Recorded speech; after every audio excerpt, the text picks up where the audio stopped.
안녕하십니까, 갑비게입니다. 제가 닉네임을 내일부터 이제 변경할까 하는데 후구TV로 변경할까 합니다. 주변에서 갑비게라고 너무 이름이 이상하다고 해서 내일부터는 후구TV로 변경을 해서 방송을 하겠습니다. 오늘 어떻게 보셨나요? 주식장 오늘 선물 옵션 만길이라 그런지 주식이 아주 펄었습니다.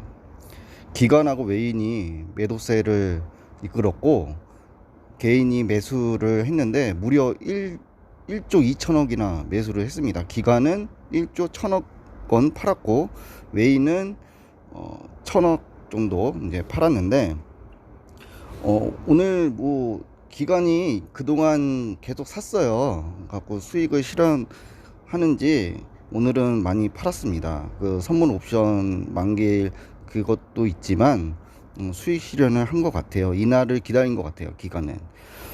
오늘은 제가 그 보유 종목보다는 보유 종목 이렇게 간단히 보시면은 그냥 펄었습니다. 그래갖고 오늘 뭐 할 얘기도 없고 다 펄해서 뭐 특별히 뭐 맨날 보는 종목이라 설명할 필요 없이 오늘은 그 주식 초보 주린이를 위한 제가 이제까지 느꼈던 그런 그 노하우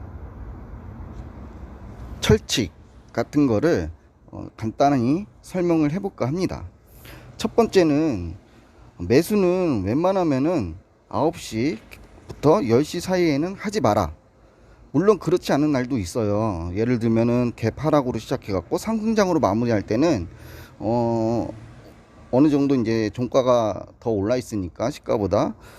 근데 특이한 경우를 빼놓고는 가장 거래가 활발하고 이루어지는 시간이 바로 9시부터 10시 사이에요. 근데 대부분 사람들이 일하시면서 이렇게 주식하시는 분들이 많아서 매수를 거의 합니다. 아침에. 근데 이제 장 마감 후에 상승한 종목이라도 오전보다 빠진 금액으로 매수하신다면은 같은 날에 산 만약에 내가 오늘 삼성전자 종가가 5만 5천 원인데 예를 들어서 삼성전자 이 예를 들까요? 54,300원인데 오늘 종가가. 근데 차트를 한번 보실까요? 분봉으로 보면 아침 9시에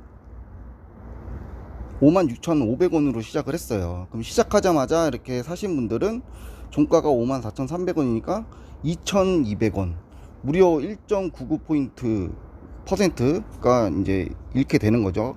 하루 만에. 근데 상황을 이렇게 봐서 주식이 계속 또 떨어지는 게 아니에요. 올라갔다가 내려갔다가 올라갔다가 내려갔다 하는데 떨어지면서 이렇게 올라가는 그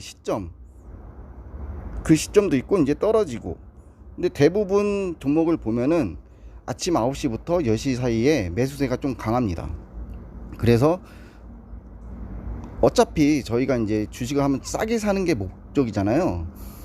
그 목표를 이루기 위해서는 좀 지켜보다가 11시나 12시 사이에 아니면은 점심시간에도 이렇게 봐서 시초가보다 조금 낮다 싶으면은 이 금액에 자기가 정해놓은 금액을 설정해 놓고 조금이라도 100원이든 200원이든 조금이라도 한호가 2호가보다 더 낮은 그 금액을 살 수 있게 너무 아침부터 열의를 다해서 이렇게 매수를 하시지 않는 게 좋아요. 제 경험상 이제까지 그렇더라고요. 이렇게 똑같은 그 날에 어떤 사람은 같은 종목을 샀는데 같은 날에 샀고, 어떤 사람은 나보다 비싸게 샀고 어떤 사람은 나보다 싸게 샀어요. 같은 날에 샀는데도. 그러니까 이 갭 차이가 있으니까 그 점을 좀 기억해 주셨다가 너무 사람들이 몰리는 그 시간에는 피하시는 게 좋아요. 물론 아닌 경우도 있긴 있지만 대부분이 10중 8구, 그러니까 거의 한 80%가 아침 9시부터 10시 사이가 좀 강하게 그 매수세가 강한 그 시간대다 라고 이제 설명을 해 드리고 싶고, 두 번째는 내동 매매를 하지 마라. 이게 가장 중요하긴 한데, 아마 그냥 막 종목을 사시는 분들은 없을 거예요. 여기 제 생각이기도 하고, 이제까지 받았던 종목이 미친 듯이 막 그렇게 오른다면은 사람이라는 게 마음이 좀 급해져요. 더 올라갈까봐, 이 가격이 안 올까봐, 더 올라갈까봐. 근데 하지만 현실은 내가 사면은 떨어져요. 그러니까 매수할 때는 급하게 하시지 말고, 주식이라는 게 만약에 제가 이 삼성전자를 예를 들면은 아침 9시에 사고 싶었는데 못 샀어요. 근데 쭉쭉 떨어지네. 아침 9시부터 이렇게 했는데 쭉쭉 떨어져요. 근데 좀 늦게 봐가지고 이제 최저가가 54,700원인데 이때 살 걸 막 이렇게 고민하다가 갑자기 쭉 오를 때 55,300원까지 오를 때 너무 급하게 매수를 하시면은, 왜 주식이라는 게 오르막이 있으면 내리막이 있듯이 이렇게 쭉 보시면은 올라갔다가 내려갔다가 올라갔다 내려갔다 하시잖아요. 그러니까 이 주기를 언젠가는 그 가격이 와요. 내가 생각했던 그 가격이. 그러니까 너무 그 추격 매수를 하지 마시고, 급하게 매수하실 때는 너무 급하게 매수하시지 마시고 좀 여유 있게, 왜냐면은 조금이라도 싸게 사야 되니까 그 기다림을 좀 즐길 줄 아는 그런 분이 되셔야지 조금이라도 수익을 더 얻을 수가 있어요. 세 번째는 매수할 때 이제 분할 매수를 실천해라. 이것도 가장 중요한 건데, 이게 참 근데 지키기가 참 힘들어요. 저 또한 여유 자금만 생기면은 좀 손이 근질근질해 가지고 단타라도 막 치고 막 그러는데, 요즘은 안 그럽니다. 결국 단자 들어가가지고 수익을 보는 쪽보다 손절이나 이렇게 물려 있어가지고 오히려 이렇게 자금이 묶여 있는 경우가 이렇게 허다해요. 저희 같은 그런 주린이들은. 그러니까 이제 그런 걸 방지하기 위해서 이제 분할 매수를 하는데, 어떻게 하냐, 이제 만약 1,000만 원으로 이제 삼성전자를 사고 싶어요. 내가 가진 돈이 1,000만 원인데 삼성전자를 사고 싶어요. 그러면 1,000만 원을 한 번에 이렇게 그 가격에, 내가 생각했던 가격에 들어가는 매수를 거는 게 아니고, 왜냐면은 이제 주식이 떨어질 경우가 있으니까, 올라가더라도 기다리다 보면은 그 가격이 또 다시 올 수도 있고 떨어질 경우도 있고, 이건 아무도 모르는 거니까. 만약에 이제 1,000만 원으로 투자를 한다 그러면은 200 정도 들어갔다가, 내가 매수한 그 평균 단가보다 좀 떨어지면은 한 300이나 400주 정도를 더 투자를 하고, 그 다음에 더 떨어지면은 이제 삼성전자가 더 오를 거라고, 이제 차후에 나중에 오를 거라고 가정을 했을 때, 차후에 이제 그렇게 두세 군데 이렇게 분할 매수를 해 주시면은, 처음에 내가 너무 높게 산 거에 대한 그런 부담감이 없어져요.